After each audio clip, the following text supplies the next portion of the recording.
आज वेनेजुएला में मुसीबत है। अमेरिका उस पर लगातार शिकंजा कसता जा रहा है। दुनिया में कभी चौथा अमीर देश था, आज भी तेल के मामले में दुनिया में सबसे आगे है। सऊदी अरब से भी ज्यादा तेल वेनेजुएला के पास है। लेकिन क्या आप जानते हैं कि उसकी इकोनॉमी आज क्यों डूबी हुई है? हम आपको बताएंगे। वेनेजुएला ने अपनी दौलत का ऐसा मिसमैनेजमेंट किया कि आज वहां के लोग देश छोड़ रहे हैं। बदहाली का आलम है और यही वजह है कि ट्रंप को भी उसे घेरने का मौका मिल चुका है। हालात सुधरने के नाम पर मादुरो को किडनैप कर लिया गया और अब हम आपको वेनेजुएला की बर्बादी की पूरी कहानी दिखाने जा रहे हैं। ये कहानी एक ऐसे देश की है जिसके पास सऊदी अरब से भी ज्यादा तेल है, लेकिन पिछले एक दशक में उसने अपनी 80% जीडीपी गंवा दी। कभी दुनिया के सबसे अमीर देशों में शामिल इस देश ने अपनी दौलत का ऐसा बेड़ा गर्क किया कि आज वहां के लोग बदहाली की जिंदगी जीने को मजबूर हैं। हम आपको सिलसिलेवार तरीके से बताते हैं कि आखिर कैसे वेनेजुएला की तस्वीर बदल गई। चलिए समझने की कोशिश करते हैं। 1950 का दशक, जब वेनेजुएला चमक रही थी, वेनेजुएला की किस्मत चमक रही थी।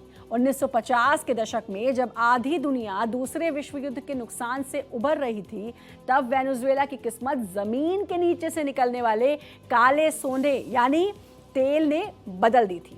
1952 में वेनेजुएला दुनिया का चौथा सबसे अमीर देश बन चुका था। राजधानी काराकस की सड़कों पर उस समय लग्जरी कारें दौड़ती थी और गगनचुंबी इमारतें खड़ी थी। 1960 के दशक तक वेनेजुएला सिर्फ तेल बेचने वाला देश नहीं रहा। वेनेजुएला की ही पहल पर सऊदी अरब और ईरान जैसे देशों ने हाथ मिलाया और ओपेक की नींव रखी। 1970 के दशक में जब पूरी दुनिया में तेल संकट आया और कीमतें आसमान छूने लगी, तो वेनेजुएला के घरों में डॉलर की बारिश होने लगी। उस दौर के किस्से आज भी मशहूर हैं। लोग वीकेंड पर शॉपिंग करने के लिए सीधे मियामी उड़कर जाते थे। वेनेजुएला दुनिया के सबसे महंगे स्कॉच, विस्की और शैंपेन के सबसे बड़े खरीदारों में से एक था। बात 1976 की आई। 1976 में सरकार ने तेल इंडस्ट्री का राष्ट्रीयकरण कर दिया और सरकारी कंपनी PDVSA बनाई। ये दुनिया की सबसे मुनाफे वाली तेल कंपनियों में से एक थी। जनता को लगने लगा था कि अब मेहनत करने की जरूरत नहीं है, क्योंकि तब प्रति व्यक्ति आय स्पेन, ग्रीस, इजराइल जैसे विकसित देशों से भी कहीं ज्यादा थी। वेनेजुएला सबसे अमीर देश कैसे बना?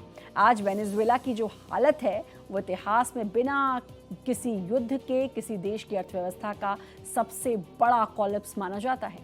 पिछले एक दशक में इस देश ने वो सब खो दिया जो उसने 70 सालों में कमाया था।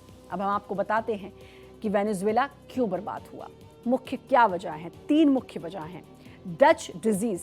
वेनेजुएला ने अपनी पूरी ताकत सिर्फ तेल निकालने में लगा दी। उन्होंने खेती, फैक्ट्री, दूसरे बिजनेस पर ध्यान ही नहीं दिया। नतीजा क्या हुआ? नतीजा ये हुआ कि सुई से लेकर खाने तक के लिए अब वो दूसरे देशों पर निर्भर हो गए और तेल के बदले सामान खरीदने लगे।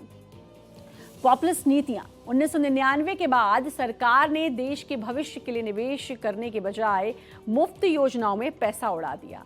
जब तक तेल महंगा था सब ठीक था, लेकिन जैसे ही तेल की कीमतें गिरी, सरकार के पास सैलरी देने तक के पैसे नहीं बचे। तीसरा कारण भ्रष्टाचार और ब्रेन ड्रेन। सरकारी तेल कंपनियों में काबिल इंजीनियर्स को हटाकर राजनीतिक वफादारों को भर दिया गया। इससे तेल उत्पादन की जो तकनीक थी वो भी ठप हो गई, वो खराब हो गई। देश के 60 लाख से ज्यादा पढ़े लिखे लोग देश छोड़कर चले गए। तो ये तो 3 अहम कारण थे वेनेजुएला की बर्बादी के। आसमान पर वेनेजुएला में महंगाई। जी हाँ, 2018 आते आते वेनेजुएला में महंगाई की रफ्तार बहुत तेजी से बढ़ी। लोग 1 दर्जन अंडे खरीदने के लिए भी नोटों से भरा झोला ले जाने को मजबूर थे। नोट गिने नहीं जाते थे, बल्कि तराजू से एक पलड़े पर सामान और दूसरे पलड़े पर नोटों की गड्डियां रखी जाती थी, जैसे आप सब्जी खरीदने जाते हैं उस तरीके से।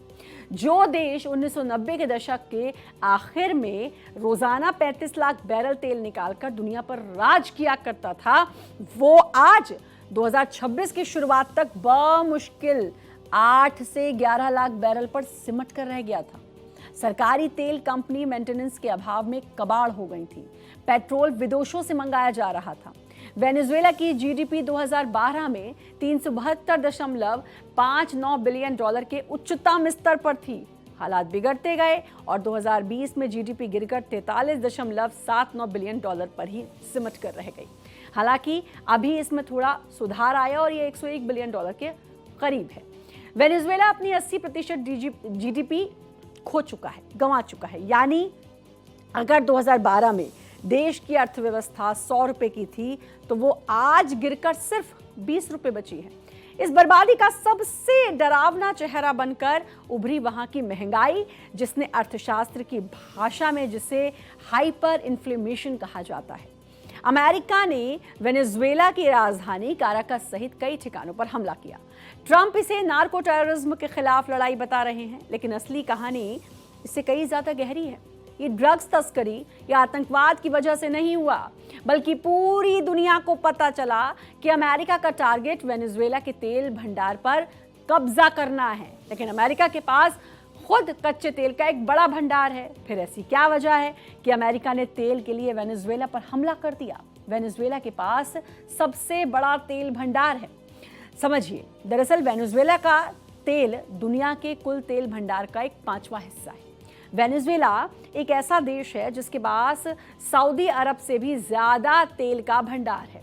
एक रिपोर्ट के मुताबिक वेनेजुएला के पास 303 अरब बैरल कच्चे तेल का विशाल भंडार है। ये पृथ्वी पर कच्चे तेल का अब तक का, जी हाँ, अब तक का सबसे बड़ा भंडार है। सऊदी अरब के पास 267 अरब बैरल, ईरान के पास 209 अरब बैरल, कनाडा के पास 163 अरब बैरल, इराक के पास 145 अरब बैरल, तो रूस के पास 80, अमेरिका के पास 74 अरब बैरल तेल है। वेनेजुएला अमेरिका के काफ़ी करीब है। ऐसे में वहाँ से तेल खरीदना ट्रांसपोर्टेशन के लिहाज से अमेरिका के लिए काफ़ी किफ़ायती है। जबकि अमेरिका किसी भी दूसरे देश से अधिक तेल का प्रोडक्शन करता है, फिर भी उसे दूसरे देश से तेल खरीदने की ज़रूरत होती है। यही वजह है कि अमेरिका ने वेनेजुएला पर हमला किया। वेनेजुएला की किस्मत क्या अब अमेरिका बदलेगा? वहीं ट्रंप सरकार का दावा यह है कि इस सैन्य ऑपरेशन के बाद अमेरिकी तेल कंपनियां वेनेजुएला में अरबों डॉलर का निवेश करेंगी और वहां के टूटे हुए इंफ्रास्ट्रक्चर को ठीक करेंगी। हालांकि वेनेजुएला में बदलाव होगा या नहीं, ये तो नई सरकार पर निर्भर करेगा। लेकिन वहां अमेरिका समर्थित एक स्थिर व्यवस्था आती है तो सालों से लगे कड़े आर्थिक प्रतिबंध हटेंगे और वेनेजुएला का तेल दोबारा बड़ी मात्रा में ग्लोबल मार्केट में आने लगेगा, जिससे ना सिर्फ वहां की अर्थव्यवस्था एक पटरी पर लौटेगी, बल्कि भारत जैसे देशों को भी सस्ता कच्चा तेल मिल सकेगा। तो अगर ऐसा होता है तो वेनेजुएला जो अब तक पटरी से उतर चुका था वो वापस जो है पटरी पर आएगा। कैसे वेनेजुएला बर्बाद हुआ, कैसे दुनिया में सबसे ज़्यादा अमीर देश आज एक एक पैसे को मोहताज हो रहा है, ये हमने आपको बताया।